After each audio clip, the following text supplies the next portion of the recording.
जब जब श्री कृष्ण का नाम लिया गया है, ऐसा कभी नहीं हुआ कि राधा जी का नाम न लिया गया हो। श्री कृष्ण को अमूमन भक्त राधे कृष्ण कहकर पुकारते हैं, क्योंकि यह दो शब्द, ये दो नाम सिर्फ एक दूसरे के लिए बने हैं और इन्हें कोई अलग नहीं कर सकता। लेकिन तब क्या हुआ था जब कृष्ण को राधा को छोड़कर जाना पड़ा? बिना कृष्ण के आखिर राधा कैसे रही होगी? ये सवाल ही मन में व्याकुलता पैदा कर देता है। आज हम राधा के जीवन के वो पन्ने पलटने जा रहे हैं जिसके बारे में हम में से ज्यादातर लोगों को कुछ नहीं पता होगा। कृष्ण से राधा और राधा से कृष्ण को कोई जुदा नहीं कर सकता, लेकिन हालात और वक्त ने इन्हें भी नहीं बख्शा। यह हम सभी जानते हैं कि कृष्ण का बचपन वृंदावन की गलियों में बीता।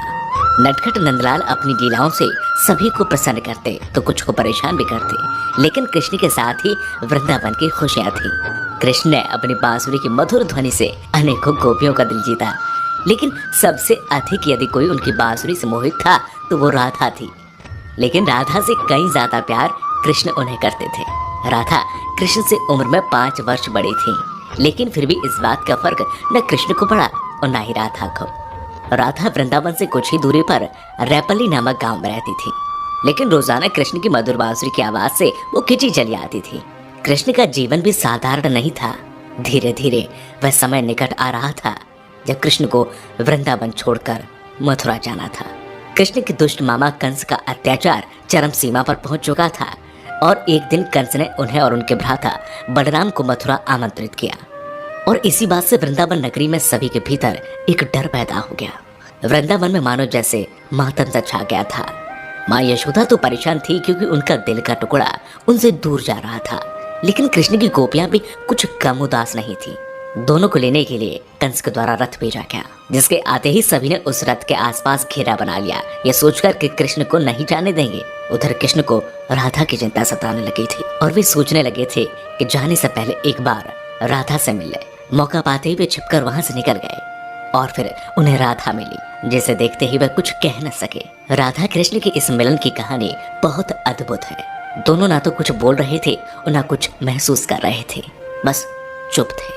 राधा कृष्ण को न केवल जानती थी बल्कि उनके मन और उनके दिमाग को भी समझती थी। कृष्ण के मन में क्या चल रहा है वे पहले से ही भाप लेती थी, इसलिए शायद उन दोनों को उस समय कुछ बोलने की आवश्यकता नहीं पड़ी। और आखिर राधा को अलविदा कहकर कृष्ण लौट आए और आकर गोपियों को भी समझाया और अनुमति लेने के बाद वहां से चले गए। और वृंदावन कृष्ण के बिना सूना हो गया। न कोई चहल पहल थी और न ही कृष्ण की लीलाओं की कोई झलक। बस सभी कृष्ण के जाने के गम में डूबे थे। परंतु दूसरी ओर राधा को इस बात का कोई फर्क नहीं पड़ा था, क्योंकि उनकी दृष्टि में कृष्ण कभी उनसे अलग हुए ही नहीं थे। शारीरिक रूप से जुदाई मिलना उनके लिए कोई महत्व नहीं रखता था। यदि कुछ महत्वपूर्ण था तो राधा कृष्ण का भावनात्मक रूप से हमेशा जुड़ा रहना। कृष्ण के जाने के बाद राधा पूरे दिन उन्हीं के बारे में सोचती रहती और ऐसे ही लंबा अरसा बीत गया। लेकिन आने वाले समय में राधा की जिंदगी क्या मोड़ लेने वाली थी उन्हें इसका अंदाजा भी नहीं था। जो हर लड़की के साथ होता है वही राधा के साथ भी हुआ। माता पिता के दबाव में आकर राधा को विवाह करना पड़ा और विवाह के बाद अपना जीवन संतान घर गृहस्थी के नाम करना पड़ा। लेकिन दिल के किसी कोने में अब भी कृष्ण मौजूद थे। दिन बीतते गए, वर्ष बीत गए और समय आ गया था कि अब राधा काफी वृद्ध हो गई थी। और फिर एक रात वे चुपके से घर से निकल गई और घूमते घूमते कृष्ण की द्वारका नगरी जा पहुंची।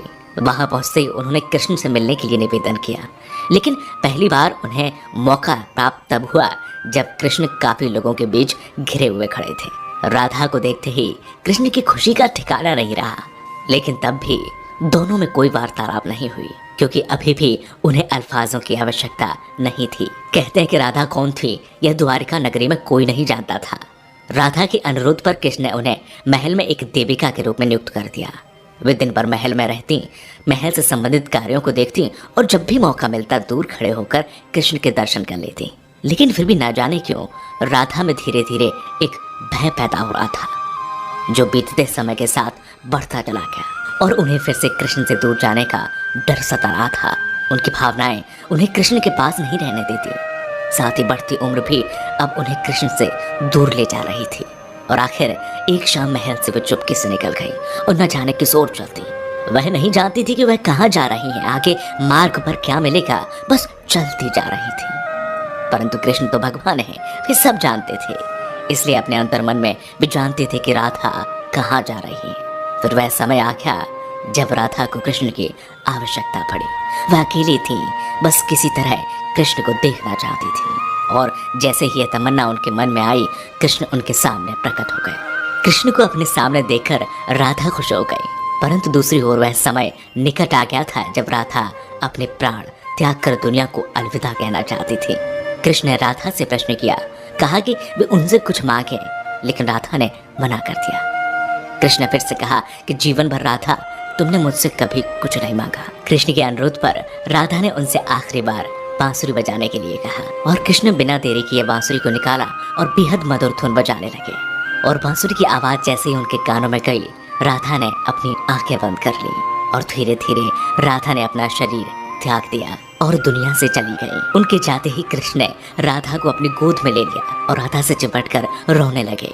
उनकी आंखों से आंसू रुकने का नाम नहीं ले रहे थे, और उसी दिन से कृष्ण ने बांसुरी को कभी नहीं बजाया। तो ये थी राधा और कृष्ण के जीवन की कहानी।